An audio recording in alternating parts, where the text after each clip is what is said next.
মই তোমালোকক আজি ক্লাছ 10 চেপ্টাৰ নম্বৰ 3 আমালোকে এক্সাৰসাইজ 3.5 লৈকে কমপ্লিট কৰিছো। আজি আমি কি কৰিম যে তাৰ পিছৰ যিটো এক্সাম্পল আছে এই এক্সাম্পল বিলাক কৰিম আৰু এক্সাম্পল বিলাক বহুত ইম্পৰ্টেন্ট হয়। তোমালোকে এইবিলাক ভালদৰে চাবা। কি কৈছে দেখা যে এটা ৰৈখিক সমীকৰণৰ কি কৰিব লাগে, সমাধান কৰিব লাগে। ইয়াত যেতিয়া ৰৈখিক সমীকৰণটোৰ সমাধান কৰিবলৈ যাম, কি আছে দেখা 2/x plus 3/y equal to কিমান আছে 13। এইটো ধৰা নম্বৰ 1 ইকুৱেশ্যন দিয়া আছে। 2 নম্বৰটো কি দিয়া আছে 5x minus 4y equal to কিমান -2। এইটো ধৰা কিমান দিয়া আছে যে 2 দিয়া আছে। সমীকৰণ কিমান দিয়া আছে 2। ৰবাচোন মই কোৱেশ্চনটো দেখিছো ভুল আছে নাই 2 ঠিকে আছে। ইয়াত তাৰ পিছত কি কৰিব লাগিব যে দেখা যিটো আমালোকে এতিয়ালৈকে সলভ কৰি আছিলো এনে ধৰণৰ সমীকৰণ নহয়। তাত আমালোকে যদি এইটো সলভ কৰিবলৈ যাওঁ x y মাল্টিপ্লাই কৰিব লাগিব, তাত ইয়াত দ্বিঘাত আৰু এইটো কি লিনিয়াৰ ইকুৱেশ্যনত নাথাকে। তেনে ক্ষেত্ৰত আমালোকে কি ধৰিম, ইয়াত লেট ধৰি লম যে 1/x ইকুৱেল টু কি p আৰু 1/y ইকুৱেল টু কি ধৰি লও q। তাত আমালোকে কি ইকুৱেশ্যন 1ক যদি কনভাৰ্ট কৰো, তাত 1/x ৰ জাগাত যদি আমালোকে p বহুৱাই দিওঁ, 1/x ৰ ঠাইত আমালোকে কি বহুৱাই দিম p বহুৱাই দিম, তাত কি হ'ব 2p। তাত 1/y ৰ ঠাইত আমালোকে কি বহুৱাম q, তাত প্লাস কি হ'ব 3q ইকুৱেল টু কিমান হ'ল 13। এইটো ধৰা ইকুৱেশ্যন নম্বৰ 3। তাত ইকুৱেশ্যন 2 যেতিয়া কনভাৰ্ট কৰিম কিমান হ'ব 5p minus of 4q equal to কিমান হ'ল -2। এইটো ধৰা 4 নম্বৰ ইকুৱেশ্যন। বুজি পালা? এতিয়া আমালোকে এইটো দ্বিঘাত সমীকৰণ এইটো আমালোকে কি অপনয়ন পদ্ধতিতে সলভ কৰিব পাৰিম, প্ৰতিস্থাপন পদ্ধতিতে সলভ কৰিব পাৰিম। আমালোকে কোনটো পদ্ধতিত সলভ কৰিম, প্ৰতিস্থাপন পদ্ধতিত সলভ কৰিম। তাত ইকুৱেশ্যন 4 টোক আমাৰ পৰা আমালোকে কি উলিয়াই লম, p ৰ ভ্যালু উলিয়াই লম। 5p ইকুৱেল টু কি হ'ব 4q minus of 2। তাত p ৰ মান কি হ'ব 4q minus of 2/5। এইটো আমালোকে ইকুৱেশ্যন 5 ৰাখি দিলো। তাত এতিয়া কি কৰিম 5ত যিটো p ৰ মান পালো এইটো কত বহুৱাই দিম, ইকুৱেশ্যন 3 ত বহুৱাই দিম। যদি ইকুৱেশ্যন 3 ত বহুৱাই দিও 2 p ৰ মান কিমান আছে 4q minus of 2 by 5 এই চিটোত কি আছে প্লাস 3q ইকুৱেল টু কিমান 13। তাত ইয়াৰ পৰা আমালোকে কি উলিয়াম q ৰ ভ্যালু উলিয়াবলৈ চেষ্টা কৰিম। তাত 2 ৰ লগত আমালোকে মাল্টিপ্লাই কৰি দিম 8q minus of 4 by 5 plus of 3q equal to কিমান 13। তাৰ পিছত কি হ'ব 8q minus of 4 plus 15q, এই 5 টো কি হ'ব তলত থাকিব, ইয়াত আহিলে কি হ'ব মাল্টিপ্লাই হ'ব 65।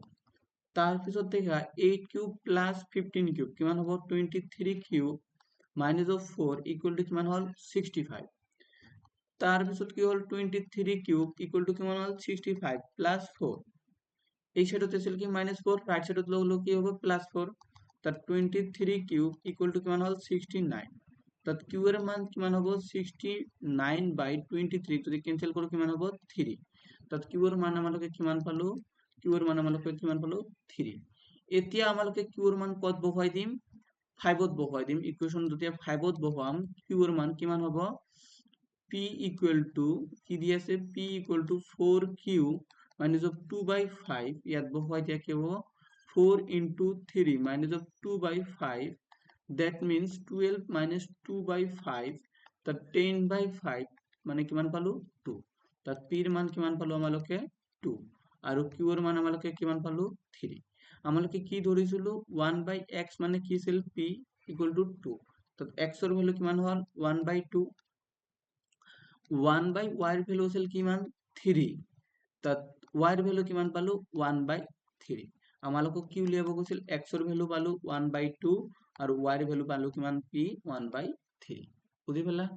এতিয়া আমালোকে এজোৰ ৰৈখিক সমীকৰণৰ পৰিৱৰ্তন কৰি তলৰ সমীকৰণটোৰ সমাধান কৰা।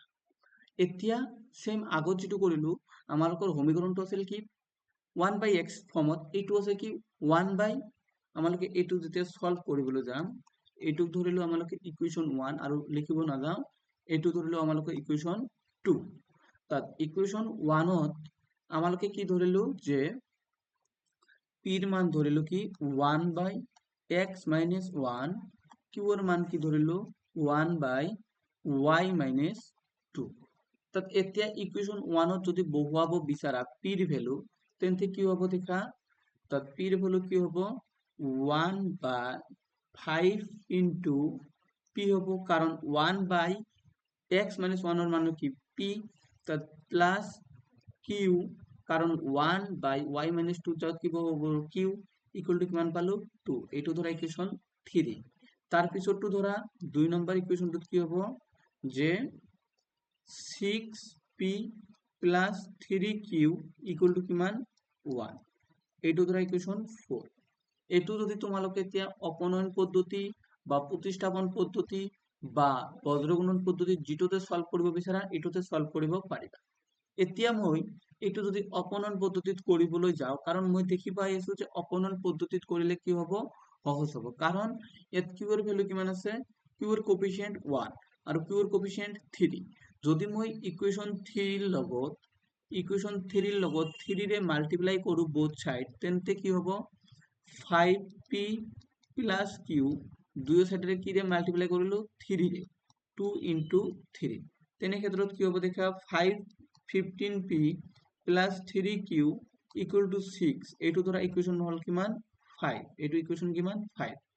এতিয়া আমালোকে কি কৰিম যে যদি 5 ৰ পৰা 4 সাবট্ৰাক্ট কৰো দেখা কি হ'ব, 5 ৰ পৰা যদি 4 সাবট্ৰাক্ট কৰো তোমালোকে নিশ্চয় দেখি পাই আছা যে 3 কিউব কি হ'ব কেনসেল হ'ব। 15p প্লাস 3 কিউব মাইনাস হ'ব কি 6p minus of 3 cube equal to কিমান হ'ব 6 মাইনাস 1। তো 3 cube plus of 3 cube minus of 3 cube কি হল কেনসেল হল। ইয়াত থাকিল কিমান দেখা যদি 15p থেকে যদি 6p আমালোকে সাবট্ৰাক্ট কৰো কিমান p থাকিব 9p ইকুয়াল টু কিমান 5। তো p এর মান কিমান পালো 5/9। বুঝি পালা 5/9 বুঝি পাইছা। ইয়াত কোনো ভুল হৈছে কি একো ভুল হোৱা নাই, ঠিক আছে।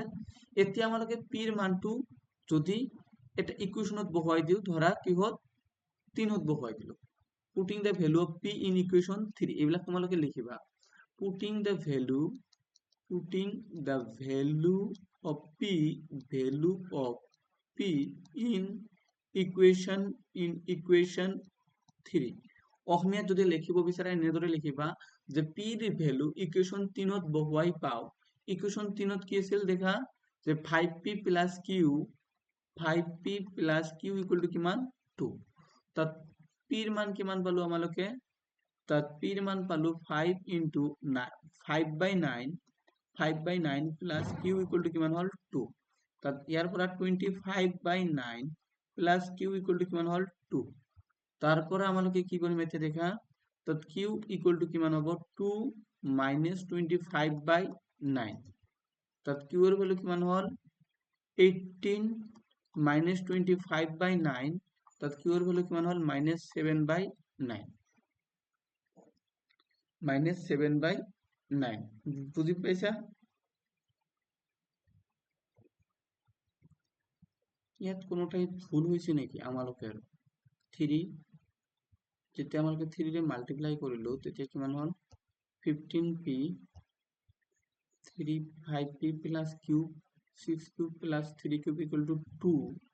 তার পিছত আমালোকে কি করলো 3 ৰে মাল্টিপ্লাই কৰিলো 6 হল 6 ৰ পৰা 1 গল 5p